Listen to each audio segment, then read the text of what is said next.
What's up? What's happening? Welcome in to a Tuesday edition of the Hoffman Show on the Team 980, always live as well on the free Odyssey app, streaming live on YouTube too at the Team 980, where you see super producer Anthony Haney, the host of the show, Greg Hoffman. Hello, it's me. Coming up at 4:30, the only bracket preview you need. No, this is not a silly game version that we did yesterday where we made fun of ourselves. If you heard the beginning of the show yesterday where we described the game we were going to play at 6 o'clock and said, wow, that sounds really entertaining because you guys sound like you're going to do horrible. That's exactly what happened in our game yesterday. I lost the game more than Anthony won it, which is not meant to take away from Anthony's victory. It's meant to emphasize the size of my defeat. So that's in the podcast feed or on YouTube if you want to watch it back at the Team 980, at Craig Hoffman, or just search the podcast feed, The Hoffman Show. It's the start of Hour 3 yesterday. But an actual real bracket analyst, someone who called college basketball games all year long, our dear friend Kevin Brown. Of course, you also know him as the play-by-play voice of the Baltimore Orioles. He will join us coming up at 4:30. Logan at 5. And then Anthony, we're done at 6 o'clock today. We are? No, I know. Dang. How could they take away an hour of our precious show? I'm saying, man, I feel like some people are excited for, will be excited for our show. Us, on the other hand, we're devastated because they took away 2 days of us. This week already, Thursday and Friday, we have the NCAA Tournament, including, by the way, local coverage of the Terps, Maryland Sports Network. You will hear pregame starting at 4 o'clock for the Terps tipping off at 4:30 on Friday. You already took away 2 days, and you took away an extra hour from us today? Gracious. It's just unfair. I know, man. It's just, what are we going to do? It's a great question. What are we going to do? I think you're going to play basketball. Yeah, today I am. Yeah, I don't know what I'm going to do with my extra hour tonight, but we'll figure that out later. For now, though, we will get you as much sports talking as we can between now and 6 o'clock. Again, Nat Spring Training coming up, knocking us off an hour early today. Full show tomorrow. We got some fun stuff planned on the Wizards front tomorrow. You're like, really?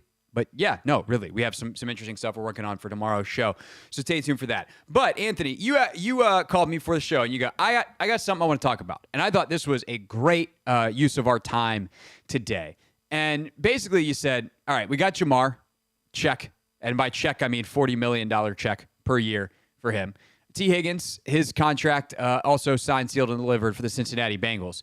And we know that here locally, Terry McLaurin is due for an extension. So just to fill in the details here, I went ahead and pulled up Terry's contract on Over the Cap and pulled up the list of wide receiver contracts, kind of where he is right now. So Terry signed an extension in 2022. I believe the year one of that extension was 2023 is how that ultimately wound up working out. 2024 is when the big number started to hit. So he had a $15 million base salary last season. I guess 2023 was the first year. They just had a low base.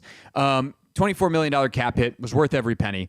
This year, he will be worth $25 on the cap. He has a $15 million base plus the signing bonus and the other bonuses and the bonusy bonus and blah, blah, blah, blah. And so as currently constructed, Terry is entering the final year of his contract. He has a void year for salary cap purposes next year, but if you obviously sign him to an extension, that void year can become a real year. There will be some math cap gymnastics that they have to deal with, but that's stuff that they can deal with in the details. And Terry, when he signed that extension, he was one of the highest paid receivers in the league, but there have been quite a few contracts signed since then. Terry signed a 3-year, $69.6 million contract that put him at $23.2 per year. There were $53 million in total guarantees. That was, I believe, the biggest number or the second biggest number ever at that time, certainly for a contract of that length. There was $34 million of that was fully guaranteed, the rest injury guaranteed. So since then, you've had guys like Michael Pittman sign. I believe he signed even that offseason. Debo's contract is bigger. DK Metcalf, obviously with the Steelers, just signed a monster deal. Nico Collins got an extension with the Texans. Devontae Smith with the Eagles. T. Higgins. Actually, this is just the franchise tag number. They haven't updated this on Over the Cap yet.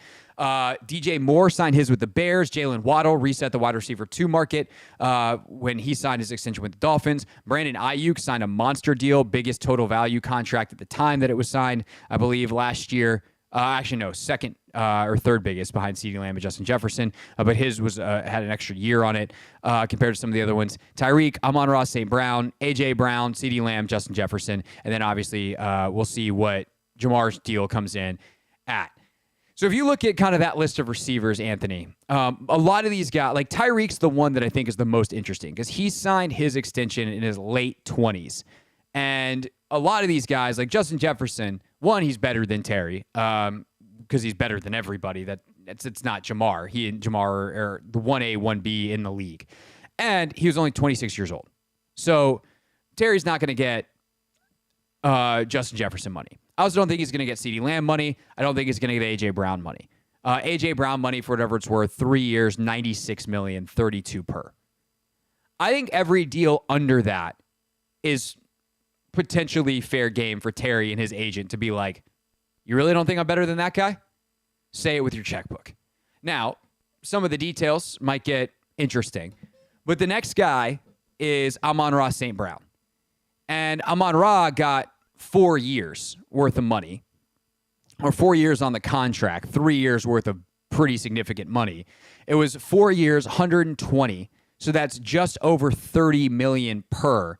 His total guarantee is 77 million. His fully guaranteed, by the way, was almost exactly the same that Terry got a couple years prior. So injury guarantees play a big part in that. The total guaranteed versus the fully guaranteed. Tyreek is next. He averaged 30 million on the dot. Ayuk also 30 million on the dot. Realistically, I think that's the number for Terry. If I'm the Commanders, I'm saying, look, we're not going to mess around. We're not going to play games. I'm offering you 3 years, $90 million. That's 30 per. And in looking at some of the guarantees here, what if we give you, Tyreek got 54 fully guaranteed. What if we go 55, 56 total guarantees, 40 fully guaranteed? So basically what that means is as long as you finish the season healthy, there's a chance that we can move on, but we can't cut you because you get hurt. But that's kind of typically how contracts go, right? There's some separation there in terms of fully guaranteed, total guaranteed. Basically, we're not going to let you get screwed for injury, but if your performance way falls off to the point that we are willing to eat the cap money, we're going to keep that flexibility. So the big number that people would care about there is 3 years, 90 million, 30 average annual value. If I'm Adam Peters and you're Terry's agent and I give you a call and say, hey man, let's make it simple. Nice, easy round numbers. You're going to get a ton of money here. We're going to make you one of the top 5 highest paid receivers in all of football. How's that sound? Are you good with that if you're Terry McLaurin? I think Terry, being as selfless as he is, I think he probably would be okay with it. Does he deserve more? Probably. But I think Terry also understands, like, he wants to be a part of a winner, and he's going to do whatever, it takes. But at the same token, he does deserve to be paid. So I think 30 or maybe even 30.5 if, he wants that extra $500K. But, yeah, I think that's at the minimum, the least what he will be, asking for kind of thing. So St. Brown, who we know has a big old chip on his shoulder, he got $30,250,500. So it was clearly hey, we're going to give you a little bit more. And I also think, was his deal done after Ayuk's? I'm trying to remember the sequencing because his total value is $10,000 more than Brandon Ayuk. And that feels like Amon-Ra St. Brown went to the Lions and was like, you're paying me more than Brandon Ayuk. Although I feel like Ayuk's was done later because his was done last summer. I don't remember when St. Brown signed his extension. St. Brown signed his April 24, 2024. So his was before Ayuk's was done. Yeah, before. So whether that was to get ahead of Tyreek's number, probably because Tyreek's was signed before that. Hey, you're gonna make me, outside of JJ Lamb and AJ Brown, at the time the next highest paid guy. fine. And if Terry or really more so his agent wants to play that game, I'm not going to quibble over a couple $1,000s, and neither are they. But I do think that to cross I think the bigger thing from like a status, from all that, is do you cross the $30 million a year? And I think with the season Terry had last year and everything he means to the team, he deserves to get that. He should get that. And I think ultimately he will get that. And then it's just the details of how much is fully guaranteed. And then it's up to Adam. And we had a great conversation. What was this? Right before I think it was the week before the combine with J.I. Halsell, who basically was like, I don't care about the structure as the agent. The team, that's all I care. Not all I care about. Obviously, your owner cares about the cash he's got to dish out. But like ultimately, as a team, you care about the structure based off the cap. Your owner's giving you the budget. If you're the general manager, it's about the cap. But if you are on the whatchamacallit, the player side, as long as you got the cash situation figured out, you're good. So if you want to drop that base salary low early, and that allows you to do some things, or I actually wonder, like, if I'm the Commanders, I kind of want to front load that contract. They have the cap space now. Why would you not front load the contract with a high base salary in year one, with the understanding that you better tell Terry and his agent, hey man, I don't want to hear any complaints when your base salary is lower in the future. Now that's risky, and maybe that Terry and his agent go no, because that makes you easier to cut in the future. Unless a lot of that money goes into a signing bonus and then it gets prorated and the whole deal. But the structure becomes really interesting to me, because I think for the Commanders, unlike most teams who want to backload it, that way they can convert some of the guaranteed salary into a bonus with an extension or an extra void year, and do some of the cap gymnastics that we've talked about that I don't need to get into for the 800th time in the last week. And it's 1,052 times if you talk about the times that I've tried to explain this to Anthony off the air. But like, the more money that's already spent up front, you can't play those games later. But you also don't have to if the cap number is lower. And if you have the cap space now, why wouldn't you just do it now? I guess the counter to that, just to play out the argument, would be keeping flexibility is good, and most teams value that. That's probably ultimately still what I would do. If you could front load this year, knowing like, hey, we're not going to need the cap space in 2025. Maybe we need enough to make one big trade just in case something becomes available. But ultimately, like, let's keep the flexibility in 26 and 27. That could be a way to do it. But I think that ultimately these contracts, I don't think it's going to put Terry up in the 35 range. I don't think he's getting JJ money. I don't think he's getting AJ Brown's 32. Maybe that's the high end. To be like, AJ got this a couple years ago.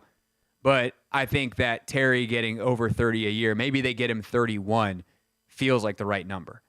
But Anthony, that's not the last question you asked me. What was the other thing you want to talk about? Because I think this is almost equally as fascinating. The Wizards? No. The other wide receiver thing. Oh, the other thing was about, so off of T. Higgins and Jamar Chase getting paid massive contracts, they deserve all the money in the world. But the fact that the Bengals have now put roughly about $69 million into two players at the receiving position is sort of kind of, weird. But at the same time, a lot more teams are sort of kind of invested in those receivers. You got the Eagles, who have invested 57 in Devontae Smith and AJ Brown. You got the Dolphins, who's invested 58 million in Tyreek Hill and Jalen Waddle. I think when you look at the Commanders and what we have here, say Deebo Samuel has a crazy year where he goes out, has 1,000 or 1,100 yards on the ground, or scrimmage yards. Yeah, all-purpose yards. Yeah. All-purpose yards, would we entertain bringing him back off of us already signing, Terry? So roughly we'd probably be looking at, giving those two receivers about 50, 51, $52 million. And I'm not sure if you would be, or the Commanders fan base would be content or okay with, us doing that. I think it's an interesting question. So we're going to answer it next.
Hoffman Show. We're on the Team 980. We're always live as well on the free Odyssey app.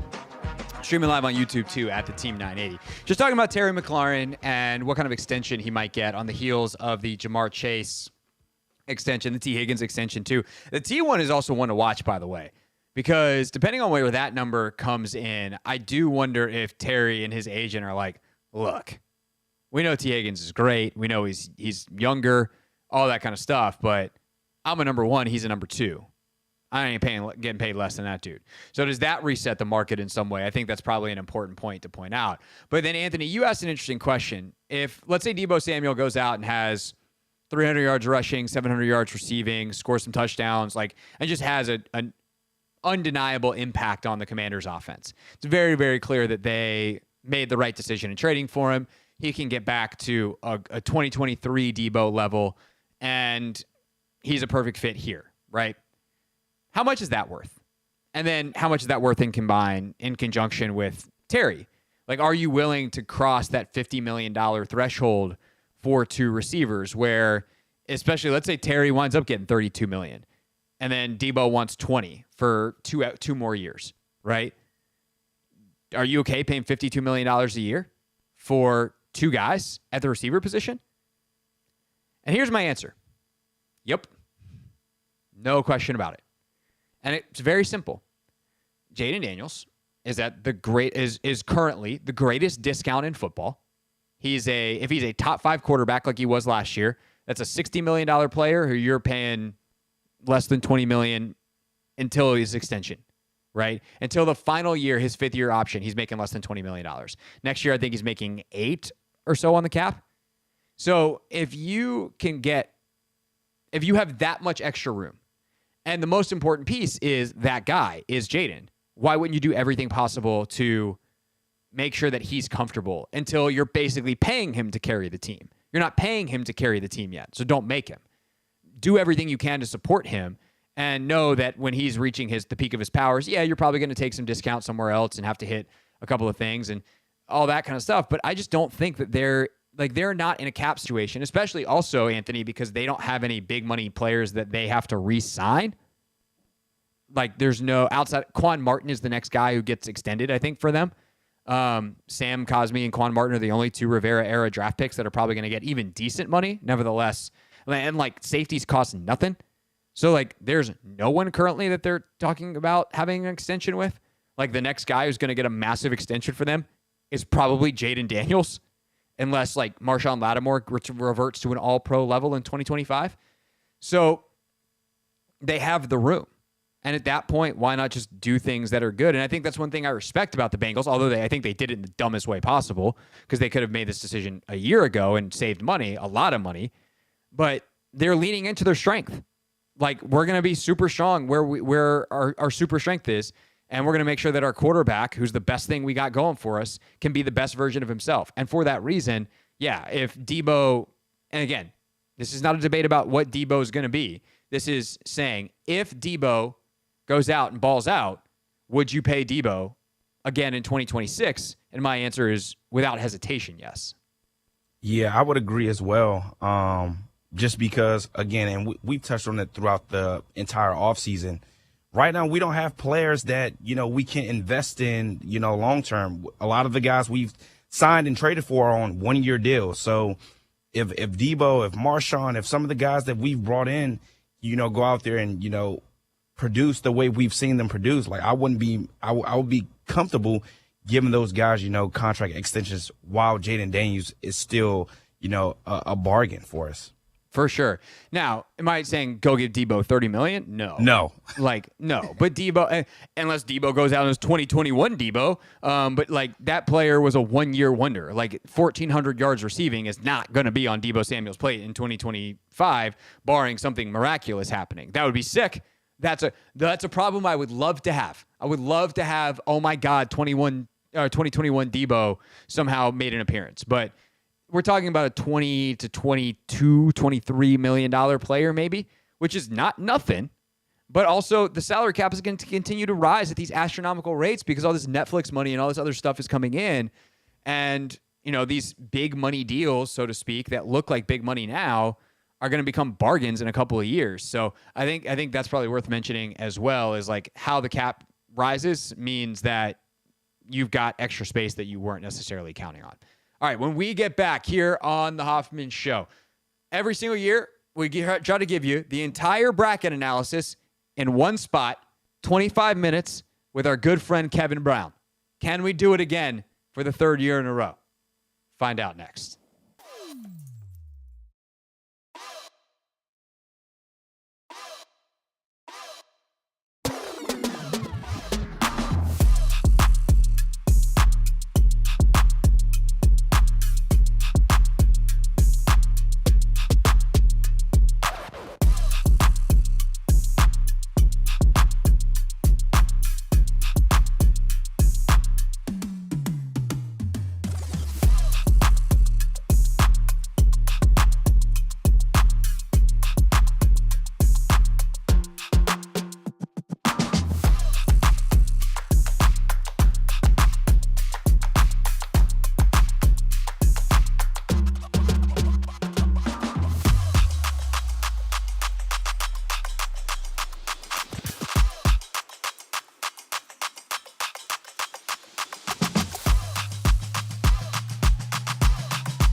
show on the Team 980. We're always live as well on the free Odyssey app, and we stream live on YouTube every single day at the Team 980. Now, yesterday, we played a very silly game with the NCAA tournament brackets because we told you we don't really know anything. At least I don't know anything. But I did promise you that today we'd bring on someone who did, and thus it is my pleasure to welcome back to the show for, I believe, the third consecutive year, ladies and gentlemen, boys and girls, ESPN college basketball announcer and voice of the Baltimore Orioles, unrelated to the basketball stuff, Kevin Brown is here. Hello, Kevin. Yay. Hi. Yay. Hi.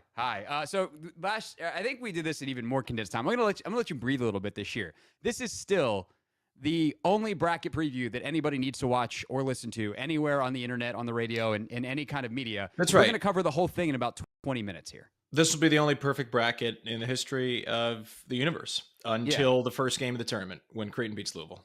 Yeah, which it absolutely is going to happen. The knockout pool that shall not be spoken of beyond just saying the knockout pool that may or may not exist somewhere in the universe will be destroyed instantly. Crazy. Yeah, so I'm just going to skip the Syracuse joke, Kevin, and we'll just get right into it in terms of where Syracuse in the bracket. They're not anywhere. We're going to start, basically what we're going to do is we're going to look at some key matchups, any upset alerts, and then the other thing that I want to do specific to our audience, Kevin, is any major NBA prospects that perhaps could wind up as Washington Wizards next year. So, we're talking the cream of the crop here because they're going to pick real high. We'll highlight in any region as well. So we start on the Alabama portion of the bracket, top left for those following along at home.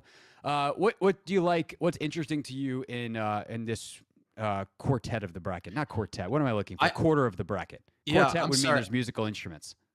I must have the wrong thing. I'm looking at the DePaul side of the bracket. This is for the college basketball crown, right? No, look, there was a joke that I skipped about Georgetown playing for that, because we'll probably carry those games, and I was trying to be a good partner instead of a proud Syracuse alum. Oh, that's very Did we even make? And the thing is, also, did Syracuse make any of these tournaments? Are we in the NIT? Did we do anything? Still waiting. Still waiting for the invite. Maybe UC. So I don't think we get to make fun of anyone. No, I mean, I think 14 and 19 that could be an NIT team these days. Everybody else has opted out. No is the answer to that. Yeah, no. All right. Resounding. So resounding the NCAA basketball tournament, as I've we got heard it now. here Okay. on the Team 980. Kevin, the Auburn section of the bracket, please. Yes.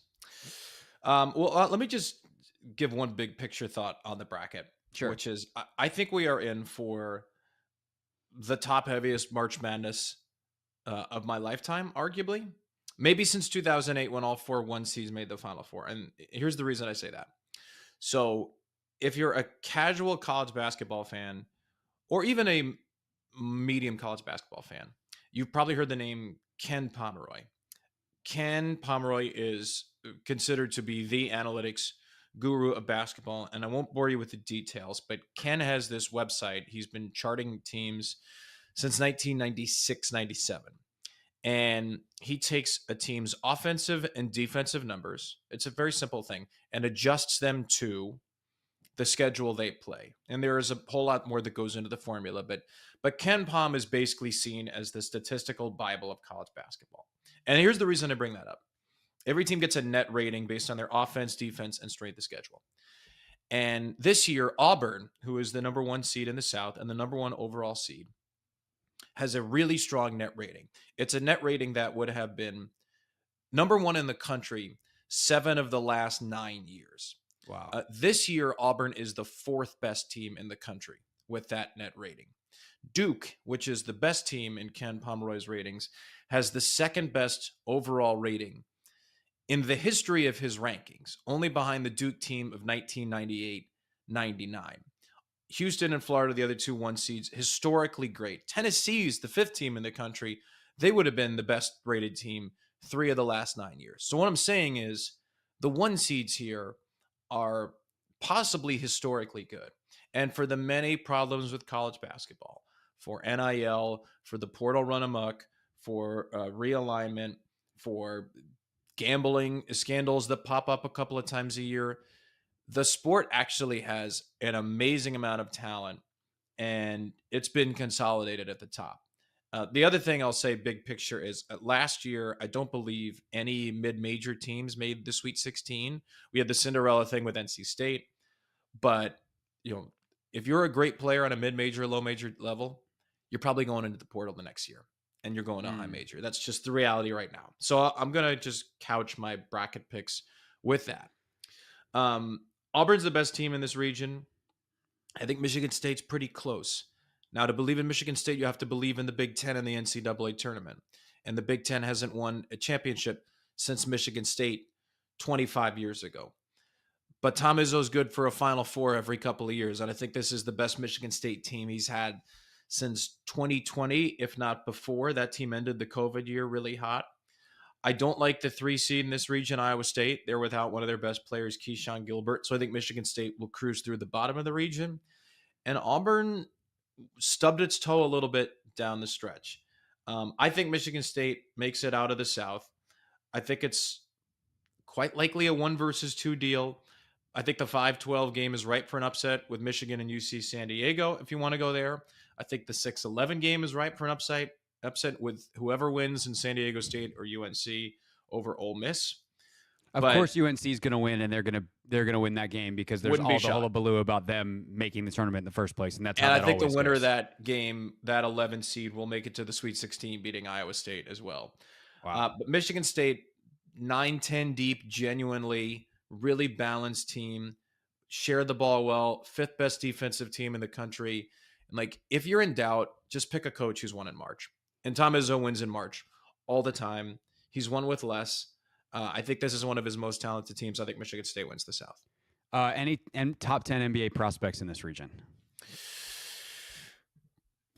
Oh, I don't really think so. There are lots of good prospects in the other regions. I think this is maybe the one that's lacking in NBA prospects the most as I scout through. Janai Broom is the 2nd best player in the country. He's a late first rounder. Danny Wolf, who's a transfer from Yale, who's a 7-footer at Michigan, is a really interesting player. Great 3-point shooter, great ball handler. It sounds like maybe a low-level lottery pick. So if you're a Wizards fan, 2nd-round guys here only for you. There's nobody that's going to be in the top 5. Well, until they somehow wind up with 5 picks in the first round because they're trading their 182 second-rounders, and Will Dawkins is doing Will Dawkins. That's definitely possible. Yeah, if that's the case, just watch all the games. Maybe somebody on Alabama State will surprise you. Who knew? Who knows? Kevin Brown with us, of course, calls college basketball games all year long for ESPN. You also might know him as the voice of the Orioles, going through the only bracket preview that you need in all of the land. If we go to the West region, this is where Florida is the top seed, Kevin. What stands out to you about this region, where the Maryland Terrapins are the number 4 seed, and of course their game you can listen to Friday here on the Team 980, the local broadcast. We have basically all of the games because we have the Westwood One coverage, but as the home of the Terps, Kevin, local coverage, and we love local coverage. Local coverage starting at 4:00 on Friday instead of this very silly show. We're all about local coverage here as well. I think the Terps, I think you're going to hear 3 Terps games. I think the Terps are going to make the Sweet 16. I think they will overmatch the winner of the Memphis-Colorado State game. Really easy upset pick is Colorado State. They're actually favored in the game. Memphis is without its 2nd best player. There's one real worry for Maryland, just one that I have, which is this is Kevin Willard's NCAA tournament history. Out round 1, out round 1, out round 2, out round 1, out round 1, out round 2. So he's never made the Sweet 16, and he's a really good coach, and I think this is his best team, but he's never made the Sweet 16. I just think the matchups here, if they get by Grand Canyon, who did win a game of the tournament last year against St. Mary's, but they're quite a bit weaker, they're much better than either Memphis or Colorado State. Love the Crab 5. Love Derek Queen, who probably isn't a top 5 pick, but is maybe going to push 8-10 range. Yeah. But Florida, man, Florida is special. And I saw Florida very early in the year, and they were special in November in the SEC ACC Challenge, and they've gotten even more special. Great guard play wins in March. Florida has 3 great guards in Walter Clayton and Will Richard and Elijah Martin. They all play well together. Elijah Martin was part of the FAU team that made the Final Four 2 years ago. They are loaded with bigs. Loaded with big men. How do big teams avoid upsets in the tournament? You got to maintain possessions. And Florida not only has the best offense in the country, they have the 8th best offensive rebounding rate in the country. So when they miss shots, which they don't often, they will get those shots back. Their one sort of weakness, they're about average in creating turnovers, and they're about average in committing fouls, but they have so much depth. The foul thing's not a big deal. The turnover thing maybe is a little bit of an issue later on. I don't think they're going to have too much of an issue here. I think Florida takes the West. People love St. John's, and rightfully so. You know, the Rick Pitino thing is real. He's maybe the best college basketball coach since John Wooden, Bob Knight, maybe even better than Bob Knight, given the modern game. And St. John's hasn't won an NCAA tournament game since 2000. They're going to win a couple. Texas Tech is a team I love, and I think they're a little undervalued because people are in love with St. John's. They're in love with New York City. They're in love with Rick Pitino. St. John's, great defensive team. They will have really cold nights. And Texas Tech is a team that has tons of shooters, a great point guard in Elijah Hawkins, spaces the floor really well. I think Texas Tech makes the Elite Eight. I think Florida, which has now become the favorite in Vegas, I think Florida gets to the Final Four. Don't see much resistance from UConn. UConn's going to play Florida in the second round when they beat Oklahoma in an 8-9 game. It's a much worse UConn team than the last couple of years. And then for an upset in this region, Drake is 30-3 as the 11 seed. Drake plays at the slowest pace in the country. Oof. How do you win a game as a low seed? Maximize possessions. Take the art of the game. Drake against Missouri. It's a Missouri team that could win that game, make the Elite Eight. But I think Drake slows them down, suffocates them, and Drake is your double-digit upset here, along with Colorado State in the 12-5. So some double-digit seeds I like. I also like Arkansas, the 10 seed over Kansas. But to me, it's Florida all the way down. And I would just say to people, don't be too tempted by the St. John's thing. They're good. They're really good. But the Big East was way, way down. And Florida is just a much better roster. I think Texas Tech's a better roster too. The Calipari Patino quadrant down there. That is spicy. Also, it's just going to be fun to watch a couple of the matchups here, like you said, stylistically. Rooting for an upset where you've got like the most aesthetically unpleasing team, and you're like, this is the team that I want. But I guess that's the position we're going to be in with Drake, huh? I think so. I mean, continuing a bad year to be Drake. My gosh. No kidding. I mean, if they're down 20 in the first half, you'll know the name is just cursed. Yeah. If Drake's down like 10-2, it might be over. Because again, they play that slow. But if they're up 10-2, then they just suffocate the life out of the game. Sorry. So I think you'll know it in there's not enough possessions left for you to come back. I think you'll know in the first 8 minutes of the Drake game how that thing's going to go. All right, top right of the bracket to the East region, and that is where perhaps the most intriguing team in the entire tournament lives, because that's Duke and that's Cooper Flagg. But Cooper Flagg is not alone when you look at the NBA mock drafts. You quickly realize that while this team, certainly the best player is Cooper Flagg because he is a generational talent, there is a lot more talent that John Shire's got. Cooper Flagg is probably the best college player in my 10 years at ESPN I've seen. He is that good. He is all that.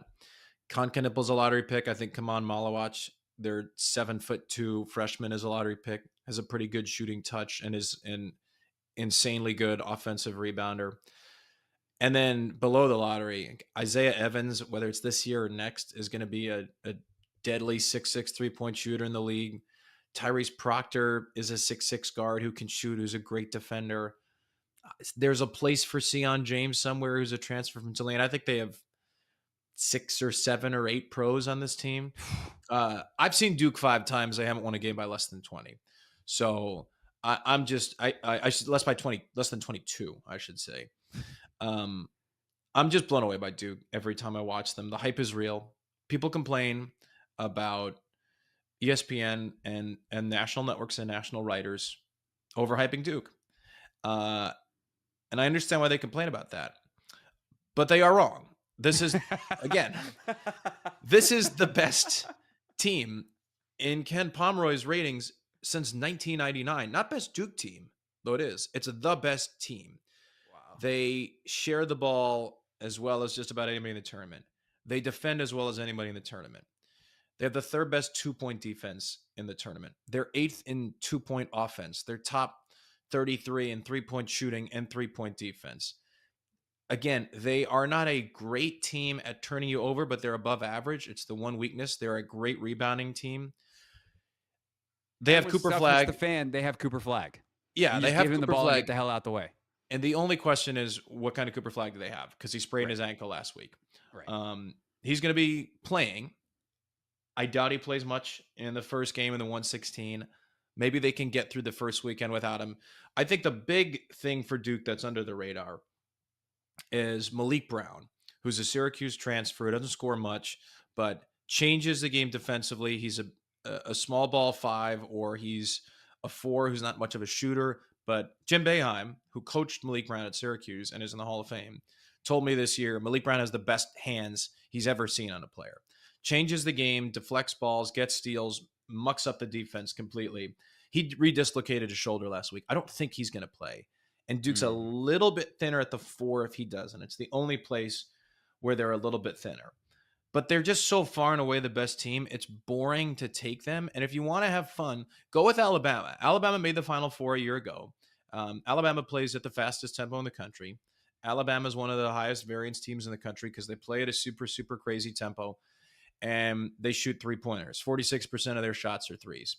So if you want to have fun, say Alabama's going to get hot and hit 18 threes to make the Final Four. If you want to have a different kind of fun, Alabama shoots 22% from 3 and gets bounced in the second round by St. Mary's.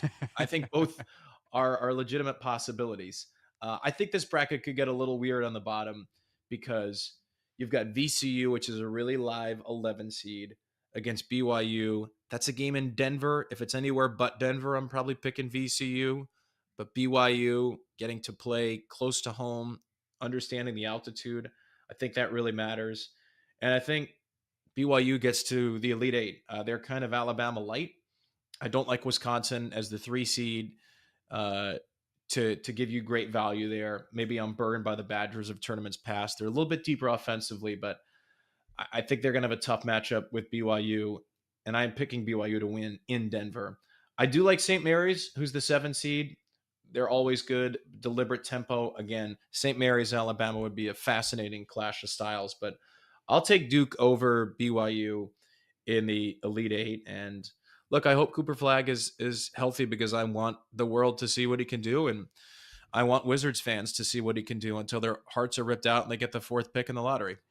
Yeah, I'm so terrified of that. We had Haberstroh on the show yesterday, and he reminded me that with where the Spurs currently are tanking basically towards the end of the season because obviously Wemby's been out with the scary thing that he's got going on, and then De'Aaron Fox is out, that all of a sudden the Spurs are likely to be back in the lottery, and all the Spurs do when they're in the lottery is win the lottery. And if Cooper Flag and Victor Wembanyama wind up on the same team, I'm going to cry. Just shut down the league at that point. But not as much as Charles Barkley would cry. No, because if Charles Barkley's got to go back to San Antonio for the rest of his broadcasting career, that might be it for the Chuckster. That's it. That might ruin Inside the NBA. That'd be bad for our network. Great for our network. Bad for our network. The only other thing I'll say is if you want to check out another non-Cooper Flag player, the 8-9 game, Mississippi State Baylor, VJ Edgecombe for Baylor, elite scorer, super athletic guy. It's Flag. It's the 2 Rutgers kids who are not in the tournament, and then VJ Edgecombe on a lot of draft boards. So I would check out that game. How the hell did Rutgers not make the tournament when they got 2 top 5 guys? Super weird. I think Steve Pikiell's one of the best coaches in college basketball. He revitalized Rutgers, which I didn't think was possible.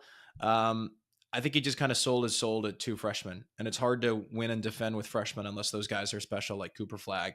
And this is probably the worst defensive team Steve Pikiell's had at Rutgers. I bet you next year Rutgers locks in on defense, has a top 20 defense again, gets old guys, and makes the tournament. And this year will be a blip on the radar screen. I will unpack the defensive stuff of what to do with that information with the 2 Rutgers guys as prospects at a later date. Last but not least, here with Kevin Brown, ESPN College Basketball play-by-play extraordinaire, we have the Midwest region headed up by Kelvin Sampson's Houston Cougars, which, reminder everybody, they're in the Big 12. Although I guess they've been there for like 3-4 years now, but every time I see Houston in the Big 12, I'm just like, only their second. Only their second. Oh, it's only second? Okay, good. Yeah. That makes me feel a little bit better, only a little bit. Tennessee down at the bottom, Kentucky down at the bottom, UCLA. So a ton of blue bloods in this one, Kevin. How do you see it going, and who are the key teams and players to watch? I mean, I picked a 2 seed and 2 1 seeds. I'd love to go off the board here. But again, as I said at the top, this is such a top heavy year. Houston is 30-4 in the second best league in the country in the Big 12. And here are their 4 losses. Auburn by 5 on a sort of neutral court game. Alabama in overtime on a neutral court. San Diego State, who's in the tournament, in overtime on a neutral court. Texas Tech by 1 point in overtime. So you could take somebody else. And again, if you want to win your bracket pool, maybe do that. I'm rolling with Houston. They're the second best defensive team in the country. The only better team is St. John's. And the difference with Houston this year, they are 4th in the country in 3-point shooting at 40%. They always grab their misses. Kelvin Sampson's teams are always elite offensive rebounders. Again, that wins in the tournament because when the nerves hit and when stuff hits the fan, you're going to miss shots. You're an 18, 19, 20, 21, in some cases 24-year-old kid. You're going to miss some shots. You're going to get nervous. What do you do to survive the games? Get the ball. Houston gets the ball. Florida gets the ball. Duke gets the ball. These are teams that can survive and will survive bad shooting nights. But Houston has more good shooting nights than it ever has under Kelvin Sampson. So I love Houston to win this region. I don't think there's a ton of resistance at the bottom. Tennessee broke through a little bit under Rick Barnes last year, and Rick Barnes has had a checkered March history, but they made the Elite Eight and then lost to the runners-up in Purdue. And I also think Tennessee has more offensive weapons. They have a great point guard in Zakai Ziegler. He's a top 5 point guard in the country for my money. They have a dynamite scorer in Chaz Lanier, and they have a stable of bigs. So I think Houston and Tennessee are probably on a crash course, and it's another boring Sweet 16 1-2 matchup. The sleeper to make the Final Four is the 5 seed Clemson. Clemson made the Elite Eight a year ago, and they lost a couple of key players, but replaced them with a couple of great transfers. Chase Hunter's in his 6th year, was a first-team All-ACC player. Ian Shefflin's in his 4th year, is an elite rebounder. Really, really tough defensive team. Not quite at Houston level, but not far off. And tons of experience. Elite Eight a year ago, they were a much better regular season team than they were last year. They're going to get past McNeese. And I think they're going to get past High Point. I see High Point over Purdue in a 13-4. I go back to Purdue's March history. I know they were in the title game last year, but it's not good otherwise. Spotty history for Matt Boehner. And High Point is 29-5, a top 25 offense. I'm feeling spicy and taking High Point. I'll take Xavier to beat Texas tomorrow and then to beat Illinois in the 6-11 game as well. I don't love Kentucky as a 3 seed. I don't think they are good enough defensively. But if Lamont Butler, who was on the San Diego State team that won it, made the title game 2 years ago, is healthy, they're a little more alive. But I love Houston in this region. I wish Clemson was in the Tennessee side, and I'd be tempted to take Clemson to the Elite Eight. But I can't pick against Houston. I just can't pick against Kelvin Sampson, defense, 3-point shooting, and offensive rebounding. Those are the things that win in the tournament. Coaching, shooting, defense, rebounding, They have all 4, and I think they're as good as anybody in this tournament at all 4 of those categories. And then just real quick on the NBA prospect side, if Texas can beat Xavier in the 11s matchup game, you have some pretty good guard matchup, Illinois, Texas, according to this article that I've clicked on with Jonathan Gavoni and Jeremy Wu, your colleagues at ESPN, and their top 50 players draft prospect-wise in the NCAA tournament. We'd have the 6th best player versus the 3rd best player on the guard matchup there. Yeah, Kasparis Yakuchonis for Illinois, 6'6" freshman. I haven't seen him in person, but I do like the rhythm of his game, the pace, the shooting. And Trey Johnson, I have seen in person at Texas. To me, he is maybe a 20-point per game scorer in the NBA. Now, not a freakish athlete, but I saw him a couple of times at the Barclays Center earlier this year in Brooklyn. And the guy just looks the part on an NBA floor. He's got a great release. He can get a shot at any time. He's a good bad shot maker. He gets to the foul line a lot. A guy who could carry Texas. And if Texas does beat Xavier, a guy who could carry Texas to a couple of wins.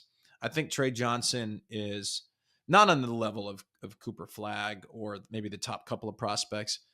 So maybe people would be disappointed if the Wizards pick 5th and they only get him. But I think he's just going to score and score and score and get buckets in the NBA for a decade. I really, really like the guy. And some team will be, I don't know if happy to have him is the right word, just because of where he might go in the draft, right? He might be going to a team like Washington that ends up getting the 5th pick instead of a top 2, but he'll be a really good NBA scorer for a long time. I just imagine now if that happens and then, they take him and now Jordan Poole's like, come on, kid, I'll show you the way. Pretty much the absolute nightmare scenario. Yeah. Hey, if you just want to get buckets in the league, Jordan Poole is a good mentor. Now, yeah, that's true. Some other deficiency. I love JP. He's such a great dude, and I thoroughly enjoy watching him from an entertainment standpoint. I don't know that he has all the greatest NBA things down, but again, that's a different segment for a different day. Ladies and gentlemen, you now know everything there is to know about the NCAA tournament. Congratulations, Kevin. We did it again.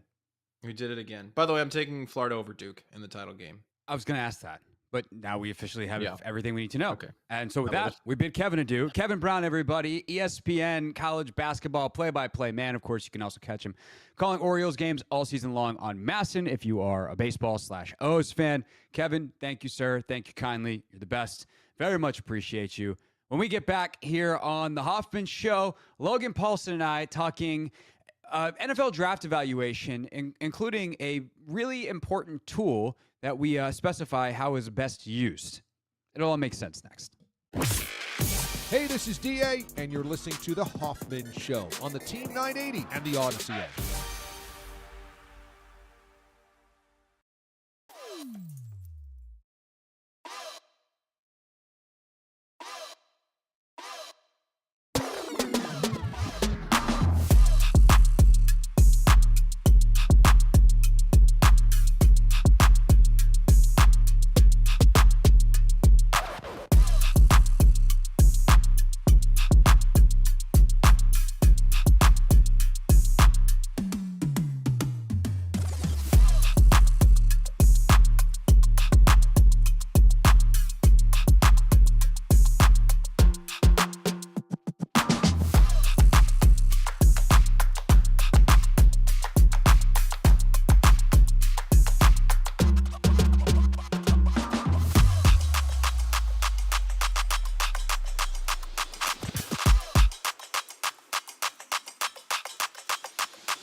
Thanks again to Kevin for joining us, NCAA Tournament style, to close the last hour. More smart people for you now here on the Hoffman Show. It's our final hour as we are on till 6, giving way to Nats baseball coming up at 6 o'clock. Spring training coming to a close. It is crazy how fast the baseball season is approaching.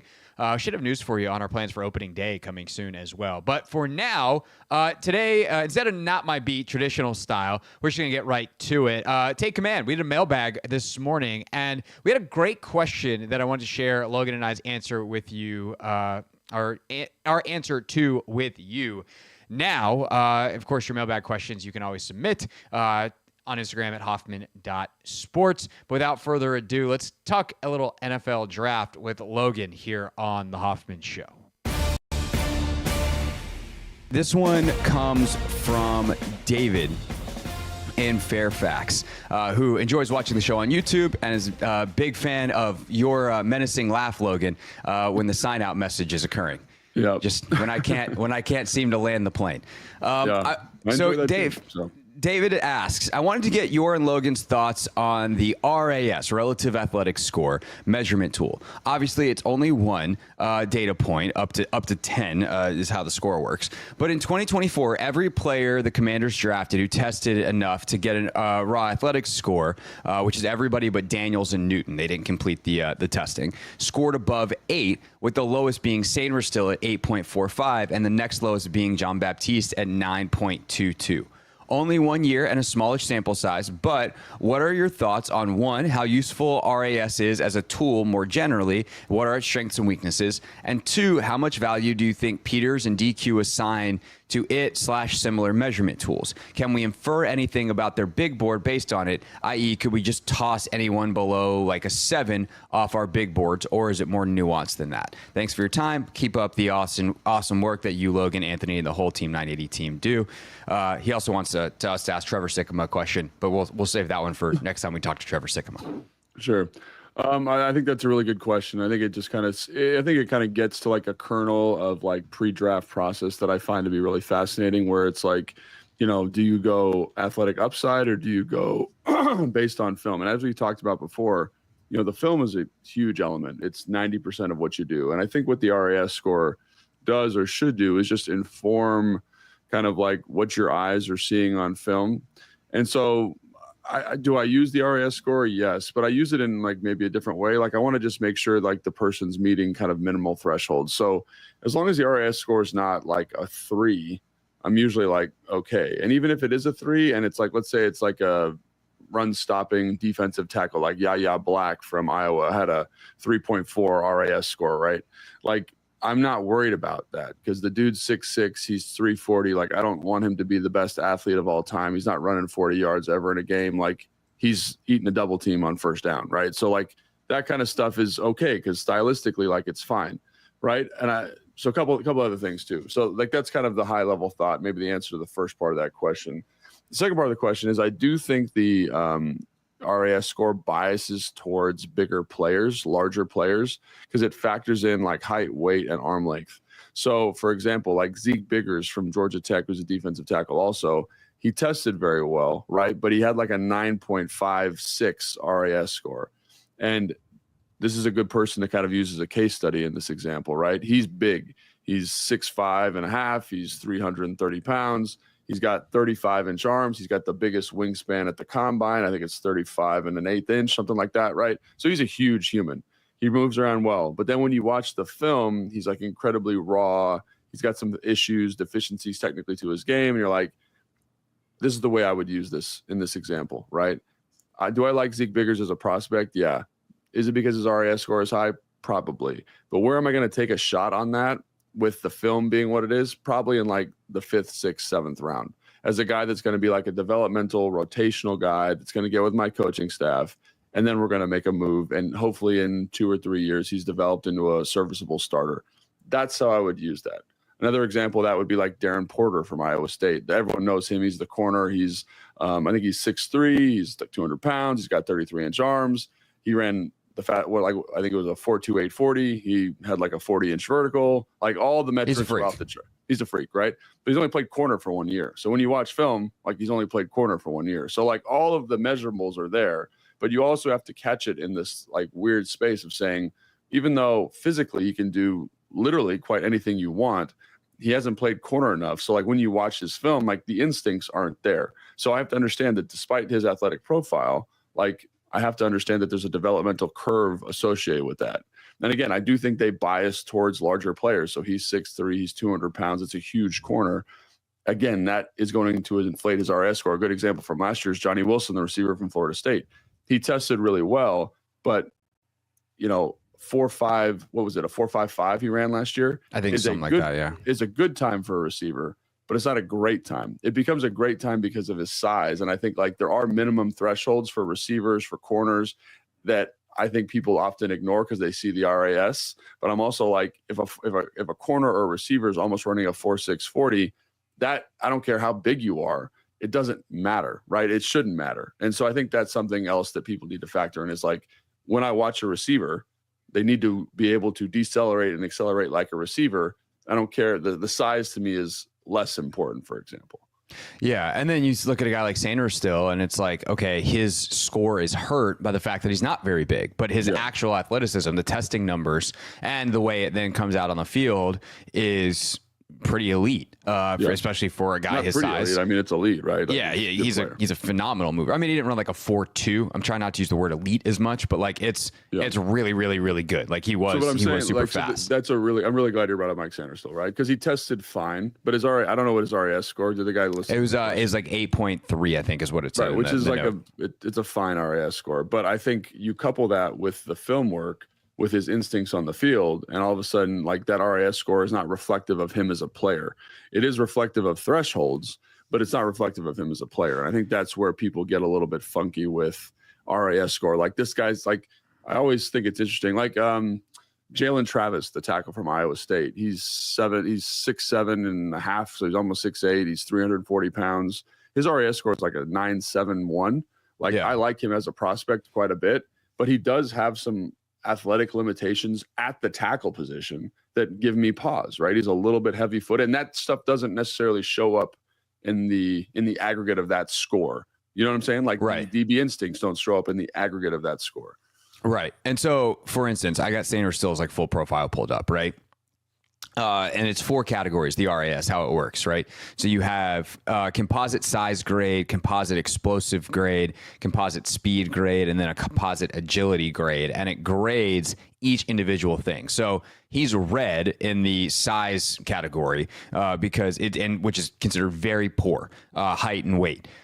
Explosive grade, elite. He's got a 40-inch vertical and a 10-foot, 11-inch broad jump, which is insane. Wow, that's crazy. Yeah. So those are very green numbers, 9.45, 9.55. Then in the speed grade, they actually break down the 40 into a 40, a 20, and a 10. His 10 split was a 1.51. That's green. That's elite. Pretty good. That's 9.25. But his 20 was 2.6, which is a 7.23, and his 40 was a 4.47, 7.78, which composites into a green but great, not elite grade. And then the agility grade, 3-cone is yellow. He only scored a 6, and his shuttle was a 9.41, which was elite.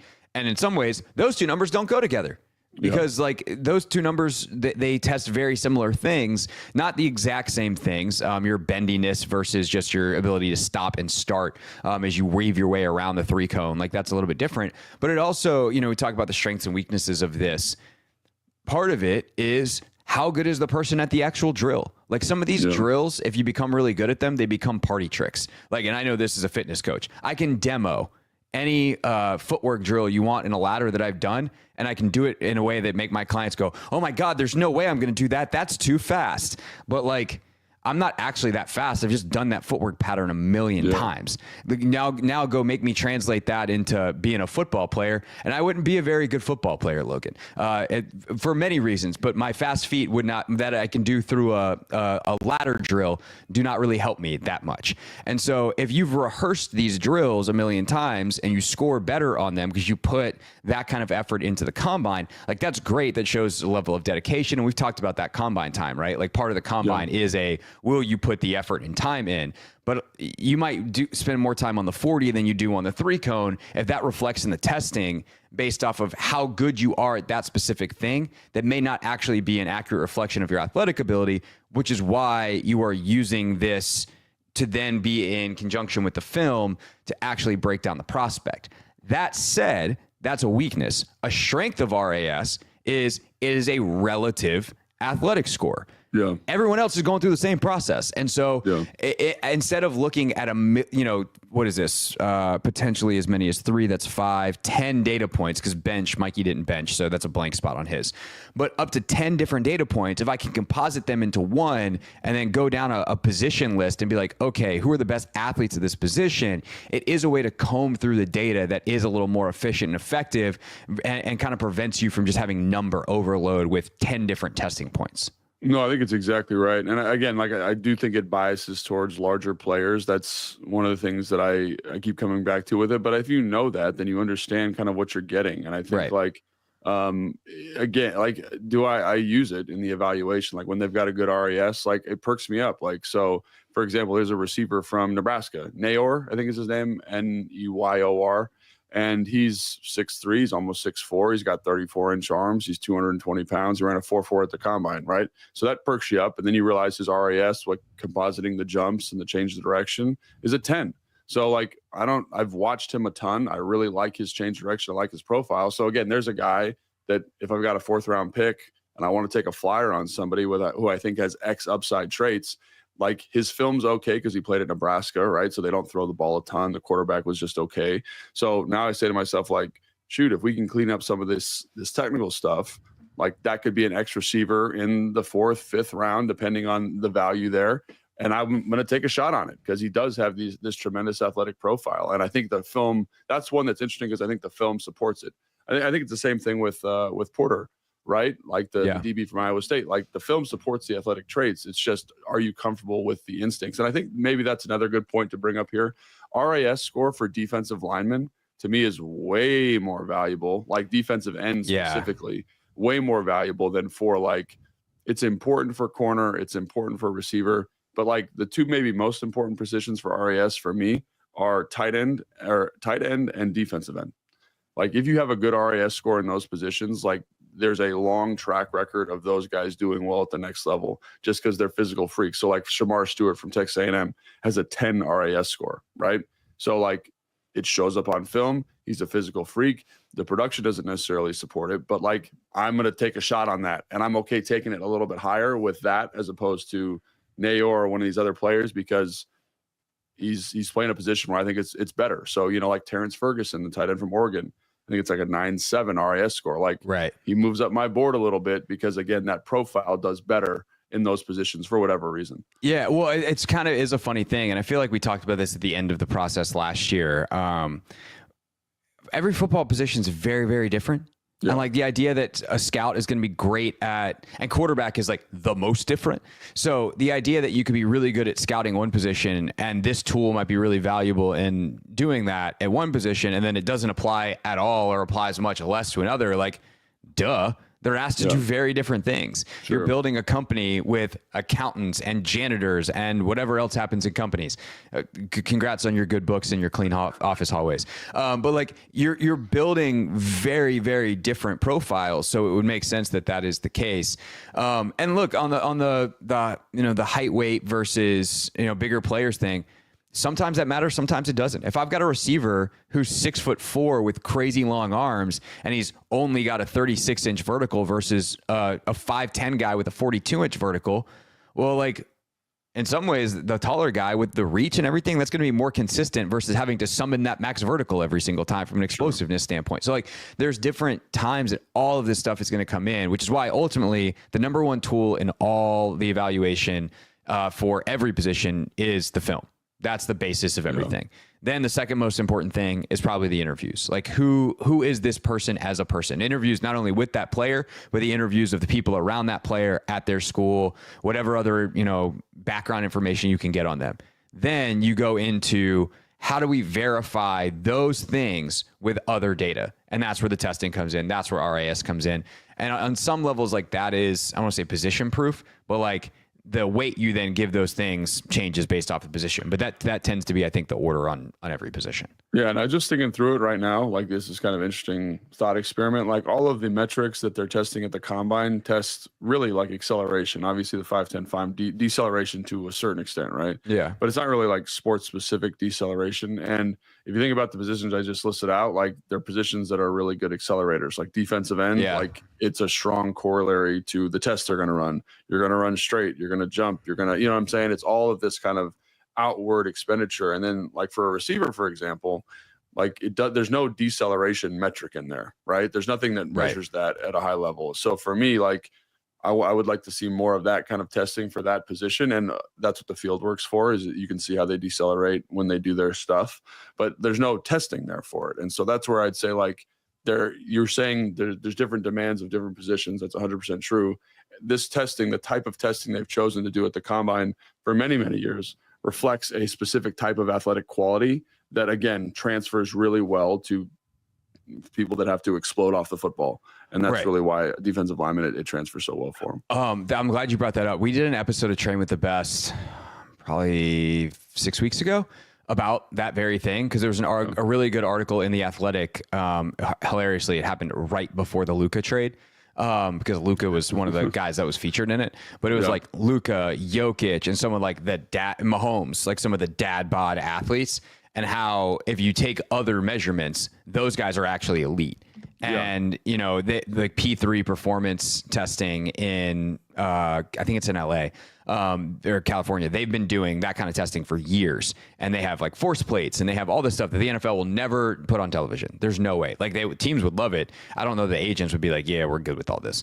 But like, it can help predict injuries. It can do all this kind of stuff, and force plate testing, and this testing, and that testing, deceleration, change of direction, angular momentum or angular acceleration, like all this stuff that is actually really important to the sport, but is not as easy to test and not as simple. But when you look at guys like Jokic, guys like Doncic, like Jokic has one of the worst verticals in the history of the NBA and in the history of P3's testing.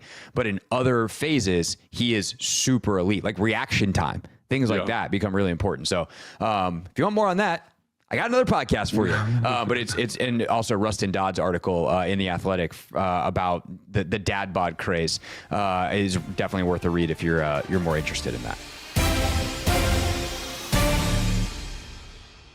Want more from Craig and Logan? Subscribe now on the free Odyssey app or wherever you get your podcasts. More Hoffman Show next on the Team 980 and the free Odyssey app.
Final half hour here on the Hoffman Show. We're on the Team 980. We're always live as well on the free Odyssey app.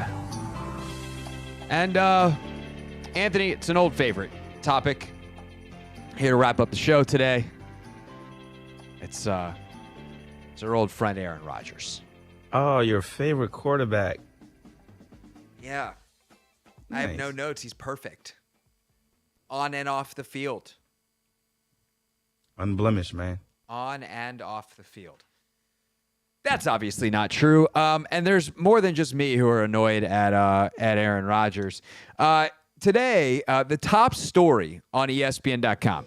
This is not a joke. This is actually the top story on ESPN.com right now on the stack, as it's called, the list of stories that's off to the right-hand column, from my good friend of the show, Brooke Pryor. Dateline Pittsburgh. Ready for this one, Anthony? Uh-oh. Cam Hayward isn't joining Aaron Rodgers on a darkness retreat anytime soon. The longtime Pittsburgh Steelers defensive captain said on his Not Just Football podcast Tuesday that he's not going to great lengths to recruit the four-time MVP to sign with the Steelers. I ain't doing that darkness retreat, Hayward said, responding to a question from co-host Hayden Walsh on whether he'd go into the darkness with Rodgers to land the quarterback's services. Quote, I don't need any of that crap. Either you want to be a Pittsburgh Steeler or you don't. It's that simple. That's the pitch. If you want me to recruit, that's the recruiting pitch. Pittsburgh Steelers. If you want to be part of it, so be it. If you don't, no skin off my back. Seems pretty straightforward to me. It does. But he's not the only one. The tone matched that of new Steelers wide receiver DK Metcalf, who said last week it wasn't his role to recruit quarterbacks to Pittsburgh. Uh-oh. I'm not saying these guys are wrong.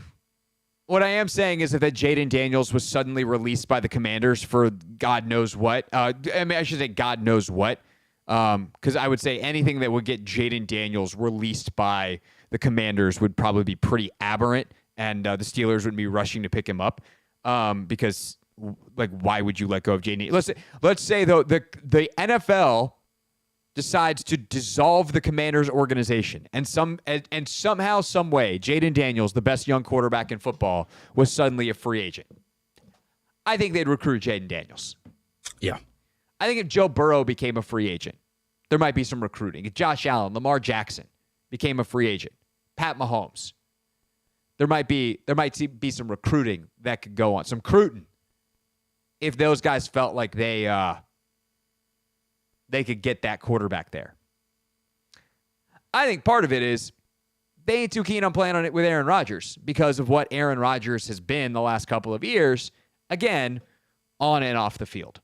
Why would you look at anything? And this to me goes to a bigger question of not just the jumping off point of Casey Hayward specifically talking about the Steelers, right? And where the quarterback situation goes in Pittsburgh, who currently is on pace to start Mason Rudolph, who re-signed there this offseason.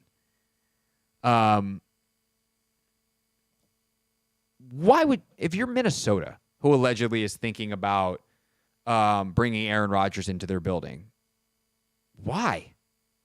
What have you seen from Rodgers the last 2 years? And 2 years ago, it's just off the field, right? Because he tore his Achilles early, first game of the season. And despite all of the good feelings engendered by Hard Knocks that year, it was pretty clear behind the scenes they were pretty fed up with him. And he's bringing in his own offensive coordinator and all of his friends and all that kind of stuff. And even if that wouldn't happen in a place like Pittsburgh, or frankly wouldn't happen in Minnesota, where Kevin O'Connell is clearly in charge and Kwesi, the general manager, he's not going to bring in whoever Aaron Rodgers wants. Then what? What happens when he doesn't get his way? Is he just going to, all of a sudden at the age of 42 or 41, whatever he is, be like, oh, I'm just happy to have a seat at the table. Sign me up. I'll do whatever you please. He might say that out loud. Do you trust him? I wouldn't. I wouldn't trust him at all. And this is why, this sounds shock value-y. This sounds shock jockey. This sounds hot take-ish. I would rather lose without Aaron Rodgers. I wouldn't say I would rather lose without Aaron Rodgers than win with him. Because if you can tell me it all goes great, then fine. Like, Aaron Rodgers is a football savant. I'm not saying there's nothing to be gained from having him. What I am saying is I don't think at this stage in his career, the other stuff you have to deal with him when he's just sitting there spouting his conspiracy theories and bringing in all his friends and whatever he's doing, Pat McAfee appearances, whatever the other stuff is with him, it's not worth the play on the field. He's not that good. He wasn't good last year throwing to Garrett Wilson, and then in the back half of the year, Garrett Wilson and Devontae Adams, with Breece Hall, who's pretty good as his running back. And I'm not saying the Jets were perfect, but like, the Jets last year had a quarterback problem. Their quarterback was Aaron Rodgers. Why would you bring, like, what is the point? I would rather, like, if you tell me I can go 7-9 with Aaron Rodgers, or even 9-7 with Aaron Rodgers, or 7-9 with a guy like Davis Mills, like the guy who started for Houston before C.J. Stroud, sign me up for Davis Mills. We'll figure it out next year. That's where I'm at.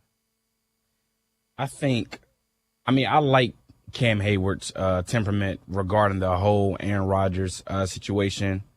The fact that Aaron Rodgers is in free agency, is a free agent, does suggest one thing, though. I think we talked about it, before the offseason started. Good players do not hit free agency. And guess what? Aaron Rodgers is quarterbacks. Here. Exactly. Why would a good player who's the most valuable position in the sport for a team in the Jets the Jets were like, we'll do Justin Fields. Yeah. Get us out of here on this. The Packers at the end, right? Yes, part of it was they felt good about Jordan Love, and they had to replace their successor, and they had been successful doing that with Rodgers on the back half of Favre.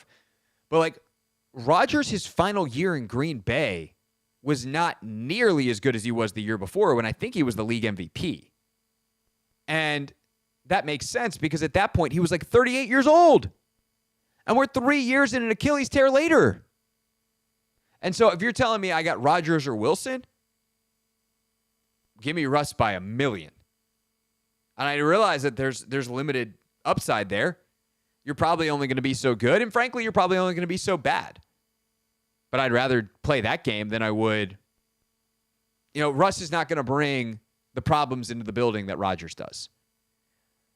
I do think there's another part of the organization, or another part of the argument, where like, the whole "we're the Steelers" thing. What does that actually mean anymore? Not that their history all of a sudden goes away, but like, oh, you're the team that always wins at least 9 games, never more than 11, and loses in the first round of the playoffs. Mm-hmm. Like, we're the Steelers. Get in or get out. One of the few organizations that's still running your team like a mom and pop shop, has one of the smallest coaching staffs in the league, and has been left behind on a lot of different stuff. Mike Tomlin's good enough that it hasn't mattered. TJ Watt's good enough that it hasn't mattered. They figured it out how to win games, but man, just because you can win games with bubble gum and scotch tape doesn't mean that you should. Yeah. I don't know, man. Again, all of this is all this means that the Steelers have quarterback problems, and they've had it since, Big Ben. And granted, they missed on Kenny Pickett, but they got to figure something out. Being in the middle of the road, and we talk about this with the Wizards, being in the middle of the road, being good enough to go 9-8 or 10-7, just be bounced in the first round. It doesn't mean anything. Like, you need to either be at the top. If you hit that step on the way up, fine. Yeah. Don't get stuck there. And that's where they've been for the last. And they're stuck there because they can't figure out a quarterback. Yeah. Since Roethlisberger retired. Like, it's been a while. And the Pickett thing was a nightmare. Mm-hmm. Like, almost desperate enough to think your solution is Aaron Rodgers. Guess what? That's a problem. The solution is never Aaron Rodgers. Not at this point, mate. Aaron Rodgers in the 2010s, one of my favorite players in football. Oh my Then he God. stopped being good and started talking about crazy stuff. Yep. And it's 2025. We're quite removed from the 2010s at this point. It's the Hoffman Show. We're on the Team 980. We're always live as well on the free Odyssey app. When we get back, we're wrapping up the show before we give way to spring training Nats baseball at 6 o'clock here on the Team 980.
Hoffman Show. We're on the Team 980, always live as well on the free Odyssey app. Streaming live on YouTube, too, at the Team 980. Tomorrow on the show, Wizards and Jazz play tomorrow night, and the Jazz have passed, if you will, the Wizards in the race to the bottom of the NBA standings. So we're going to try to attack that from a few different angles tomorrow. We'll talk to some folks around the Wizards and see kind of how they feel about it. So we'll try to have like a Josh Robbins or a Varun Shankar or whoever we can get on to talk about that. So we'll put out some folks, some things of that. But I would expect one of those guys to be able to join us. And then I also want to have an NBA draft person on tomorrow to talk about the prospects that we're going to be watching this weekend in the NCAA tournament. So that's a big part of our show tomorrow, barring any breaking news or anything. Anything else that we got planned for tomorrow, Anthony? Did you already say Denton?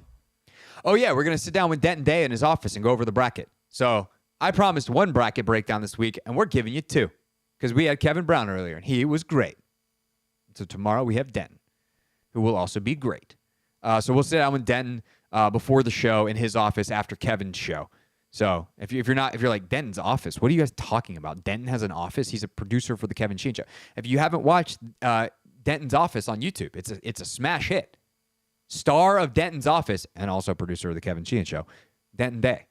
He's a college sports enthusiast, and he's really good. So we'll talk to Denton about the bracket. We could do Never Read the Comments tomorrow too, because we don't have a show on Thursday and Friday. So we got options if we want them. I know tomorrow is Wednesday, but we also have to do the. You have to give me a word. Yeah. Should we be talking about it right now? Yeah, we kind of should be talking about it right now. So Thursday and Friday, we don't have a show because we're carrying the NCAA tournament. Westwood One's coverage of the NCAA tournament here on the Team 980 Thursday, and then up to our show, Westwood One's coverage until 4 o'clock when we have Maryland Sports Network's coverage of the Terps and Grand Canyon. 4 o'clock pregame, 4:30 is the tip-off time. But Anthony, initially we thought Ant was going to have some days off, as I fortunately will. Just get to sit around and watch some hoops and do some other stuff. If you miss me, I'm going to be doing the John Keim report, and I think that's coming out on Thursday, so folks can listen to that. We'll do a take command, so I'll be available. You can get my sports takes. It'll be okay. But Anthony, they're shorthanded down the hall at 106.7 The Fan, and so Anthony was summoned to go help out on the Grant and Danny radio show. And we've decided, like Jimmy Kimmel does this. I think he's the guy that is most known for this. He'll have celebrities or athletes have a phrase that they slip into a press conference. Steph Curry has done it. Others have done it. Actors have done it in other interviews, in their press junkets for movies.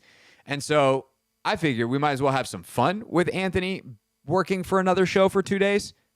Put a Hoffman Show, a little spin on it. So Anthony, I feel like we should give you one for Thursday and one for Friday.